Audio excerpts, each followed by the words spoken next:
अस्सलाम वालेकुम students, welcome to Ikraj maths corner. आज हम लोग क्लास 9th का थ्योरम 10.1 डिस्कस करेंगे, चैप्टर 10 का। और थ्योरम से रिलेटेड कि व्हाट इज़ थ्योरम और पोस्टुलेट्स, और जो बिल्कुल ही स्टार्टिंग में ये वीडियो देख रहे हैं उनके लिए मेरे चैनल पे थ्योरम से रिलेटेड पोस्टुलेट और थ्योरम क्या होता है, एंगल्स क्या होती हैं, 1-to-1 करस्पॉन्डेंस क्या होती है और कॉन्ग्रुएंसी क्या होती है, ये आप लोगों को मेरे चैनल से मिल जाएगा, यहाँ पर मौजूद है। डिस्क्रिप्शन में मैं लिंक भी सेंड कर दूंगी, वहीं पर आप लोग चेक कर लीजिएगा। स्टेटमेंट है आप लोगों के पास, if in a correspondence between two triangles, कि अगर दो ट्रायंगल के दरमियान में 1-to-1 करस्पॉन्डेंस ली जाए तो हम लोग साथ साथ फिगर को बनाते हैं कि दो ट्रायंगल्स ने बोली हुई हैं, तो एक ट्रायंगल ABC ले लेते हैं और एक ट्रायंगल DEF ले लेते हैं। कहता है इस तरीके से, इन सच अ वे दैट, कि अगर आपके पास टू एंगल्स, सॉरी यहाँ पर एंगल करें, कि टू एंगल्स और उनकी इंक्लूडेड साइड अगर कॉन्ग्रुएंट हो। कहता है कि अगर दो ट्राइंगल्स के दरमियान में 1-to-1 करस्पॉन्डेंस है तो साथ साथ गिवन मेंशन करते हैं कि triangle ABC 1-to-1 correspondence to triangle DEF।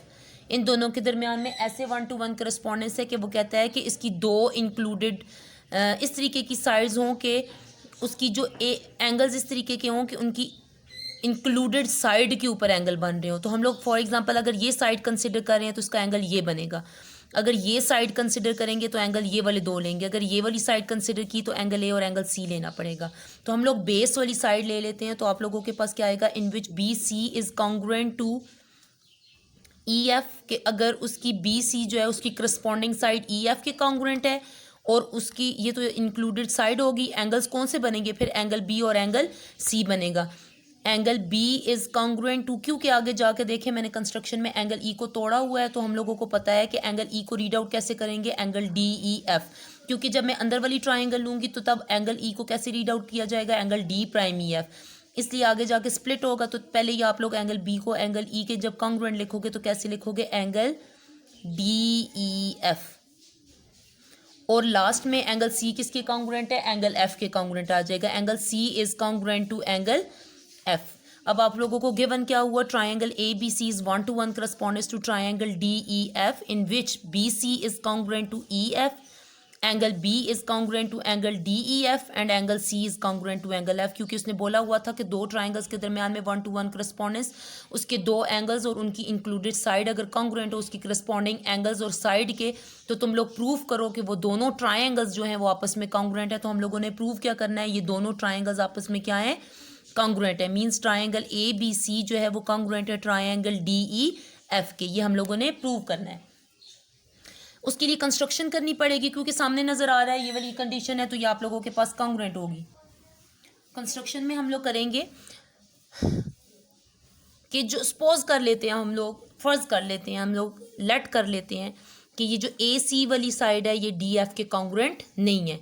For example AC 3 centimetre है, DF कोई आपके पास 4 सेंटीमीटर है, 6 सेंटीमीटर की लाइन है, तो ऑफकोर्स DF के ऊपर कहीं ना कहीं 3 सेंटीमीटर तो होगी। अगर AC 3 सेंटीमीटर है तो DF पे कहीं ना कहीं ज़रूर 3 सेंटीमीटर होगा। तो हम लोग फॉर एग्जांपल एक स्टेटमेंट रख लेते हैं, तो D'(F) जो है वो 3 सेंटीमीटर है। तो हम लोग यहाँ पर जिस जगह पे फॉर एग्जांपल ये 3 सेंटीमीटर की मेजरमेंट है, तो इसको पॉइंट, ये अगर D है तो इसको D' का नाम दे देते हैं और इसको क्या कर लेते हैं, E के साथ ज्वाइन कर लेते हैं। तो आपके पास कंस्ट्रक्शन क्या बनेगी कि suppose AC is not congruent to DF, repeat, suppose AC is not congruent to DF, take a point D' on DF such that, इस तरीके से वो पॉइंट लिया कि अब AC is congruent to D'F, join D' to E। तो construction आपके पास क्या बनी, suppose AC is not congruent to DF, take a point D' on DF such that AC is congruent to D'F, join D' to E। उसके बाद proof आ जाता है आप लोगों के पास कि ट्रायंगल ABC जो है वो ट्रायंगल D'EF, सबसे पहले आप लोगों ने 1-to-1 करस्पॉन्डेंस लेनी है हमेशा कंस्ट्रक्ट करके जो न्यू ट्रायंगल आती है उसके दरमियान में। तो ट्रायंगल ABC की 1-to-1 करस्पॉन्डेंस किसके साथ लोगे, ट्रायंगल D'EF के साथ। तो हमें मालूम है कि जब दो ट्रायंगल्स की 1-to-1 करस्पॉन्डेंस लेते हैं तो हमें टोटल 3 एलिमेंट्स रिक्वायर्ड होते हैं जो उस ट्रायंगल को प्रूफ करने के लिए। तो आपके पास क्या आएगा, triangle ABC is 1-to-1 correspondence to triangle D'EF। अब आपके पास वो तीन एलिमेंट कहाँ कहाँ से आएंगे, गिवन, कंस्ट्रक्शन और फिगर से लेंगे। गिवन में हम लोग पहला पोर्शन ले लेते हैं, B C is congruent to E F, is congruent to E F. Reason क्या आ जाएगी आपके पास, गिवन, सॉरी। उसके बाद आपके पास angle B is congruent to angle D prime E F नहीं ले सकते हो, क्योंकि आप लोगों ने गिवन में भी कहीं मेंशन नहीं किया हुआ, कंस्ट्रक्शन में भी कहीं मेंशन नहीं किया हुआ, तो ये वाला पोर्शन नहीं ले सकते। फिर दूसरा पोर्शन आप लोग क्या ले सकते हो, angle C is congruent to angle F, ये भी गिवन से ही आप लोगों को मिल गया है, तो रीज़न क्या आ जाएगी, गिवन। उसके बाद देखो कंस्ट्रक्शन में आप लोगों ने कहा हुआ है कि A C is congruent to D prime F, तो आप लोगों ने A C is congruent to D prime F वाला पोर्शन लेना है, तो रीज़न आपके पास क्या आ जाएगी, कंस्ट्रक्शन। जब तीन एलिमेंट्स पूरे हो जाएंगे तो 1 to 1 करस्पॉन्डेंस किस में चेंज हो जाएगी, कॉन्ग्रुएंट में चेंज हो जाएगी। तो triangle A B C is congruent to triangle D prime E F. तो आपके पास पोस्टुलेट कौन सा बनेगा, साइड एंगल साइड पोस्टुलेट। तीन चीज़ें पूरी हो गई तो हम लोगों ने कॉन्ग्रुएंट बना दिया। कॉन्ग्रुएंट बनाया तो हमें पता है कि बाकी जो उसकी एंगल्स और साइड्स हैं वो आपस में क्या हैं, कॉन्ग्रुएंट हैं। तो देखो हमने बी सी की बात कर ली, एंगल सी की बात कर ली, ए सी की बात की, अभी तक हम लोगों ने बात नहीं की तो एंगल बी की अभी तक नहीं बात की, जो कि हमने कंस्ट्रक्शन में तोड़ के angle D prime E F के बात की थी।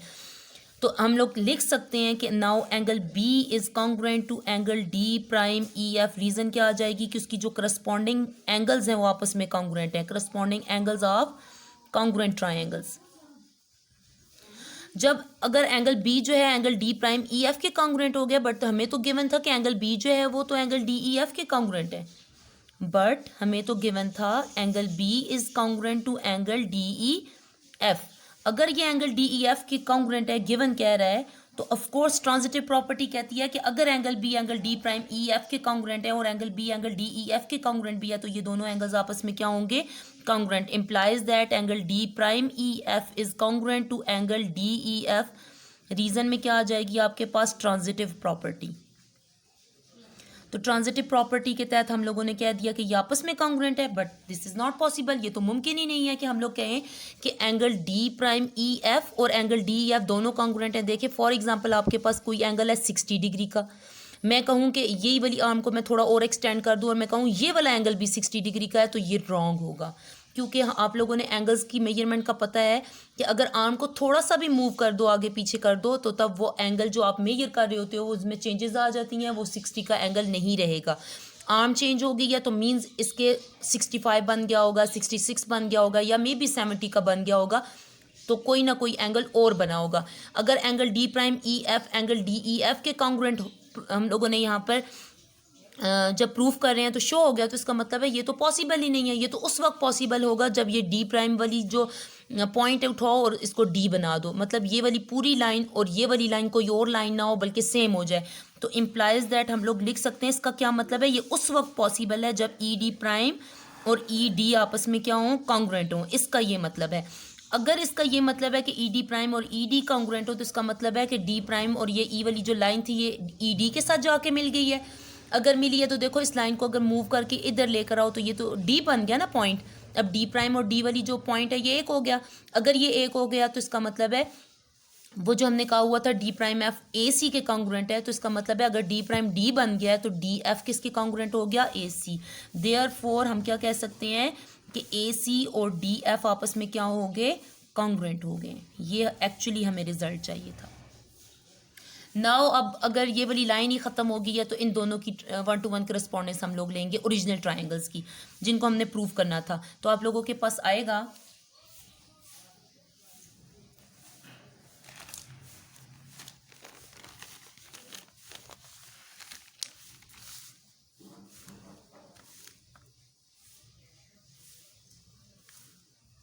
Triangle A B C is 1 to 1 correspondence to triangle D E F. जो ओरिजिनल ट्राइंगल्स थी वो ले ली हम लोगों ने। उसी तरीके से ये जो आप लोगों के पास 3 पॉइंट्स हैं, ये वाले 3 पॉइंट्स लोगे, ट्रिक बता रही हूँ, यही 3 पॉइंट्स लोगे, बस सिर्फ डी प्राइम की जगह आप लोग क्या लिख लोगे, डी एफ लिख लोगे। ओके, क्या आएगा आपके पास, B C is congruent to E F. Reason क्या थी, गिवन, तो हम भी यहाँ पर गिवन ही लिख रहे हैं। Angle C is congruent to angle F, given. A C is congruent to D F, अभी हम लोगों ने प्रूव किया है, तो रीजन क्या आ जाएगी, प्रूव्ड।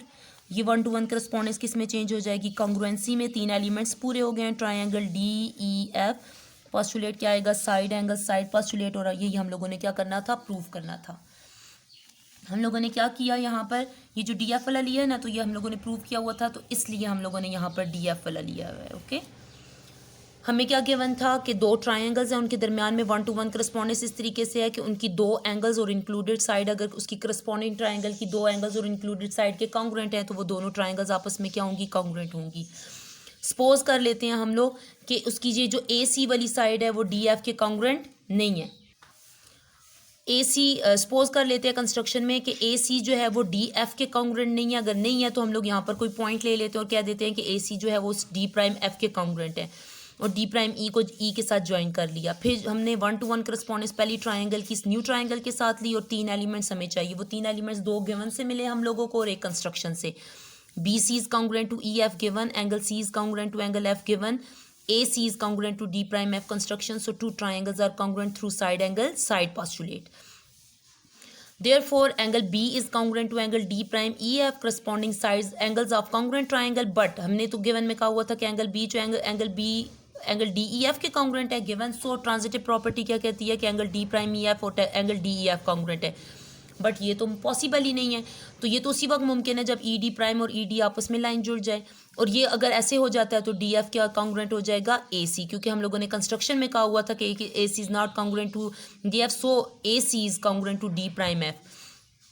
अगर ये दोनों आपस में कॉन्ग्रुएंट हो गए हैं तो 1-to-1 करस्पॉन्डेंस ओरिजिनल ट्राइंगल्स के साथ लोगे, और मैंने आपको ट्रिक बताई हुई है, यही सारे तीनों एलिमेंट्स उठा के लिखोगे सवाए इस D'(F) के। यहाँ पर सिर्फ आप लोग क्या लिख दोगे, प्राइम को हटा के DF, और कंस्ट्रक्शन की जगह आप लोग क्या लिख दोगे, प्रूव्ड कर लिख दोगे, और आप लोगों के पास ओरिजिनल जो रिजल्ट है साइड एंगल साइड पोस्टुलेट का वो प्रूव हो जाएगा। होप सो तुम लोगों को समझ आई है। इसको अच्छे से रिपीट में समझें, अच्छे से इसको याद करें, रिपीट करें गिवन को, जो समझा के आप लोगों को बताया गया। स्टेटमेंट को अच्छे से रीड आउट किया करो, समझा करो, उसके बाद आप लोग थ्योरम को अटैम्प्ट किया करो। बाकी इसकी जो डिटेल्स हैं, जो फर्स्ट टाइम इसको लर्न कर रहे हैं, उसकी डिटेल मेरे चैनल पे थ्योरम की है, और डिस्क्रिप्शन में मैं लिंक भी सेंड कर दूँगी, वहाँ से आप लोग इसकी बाकी जो है वो ले सकते हो लेक्चर्स। अल्लाह हाफिज़।